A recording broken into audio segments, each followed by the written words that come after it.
As a student, I'm starting the colleague self-service homepage. On the left-hand side is your toolbar, and you can click the cap and tassel icon to open up academics.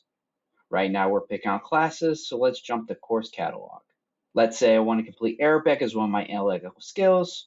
Make sure you filter your course to the correct semester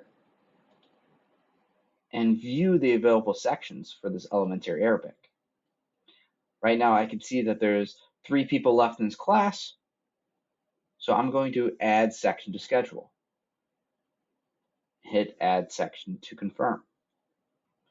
If I go back to the cap and tassel and go to register for classes, what I just did was plan this course for the upcoming semester. It even says it under the course. All of your planned courses for a semester will show up here, a great preview of what your weekly schedule will look like.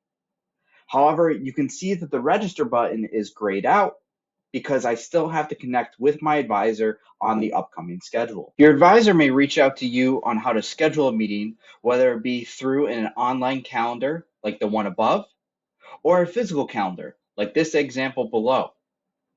But don't be afraid to start the conversation and connect with your advisor first. After discussing your scheduled courses, your advisor will have unlocked you in self-service and you'll be able to register for courses during your registration window. Instead of being gray, you can see that the register buttons are in blue.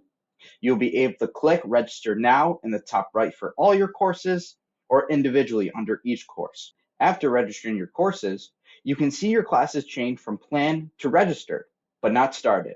This confirms you have successfully registered for the course.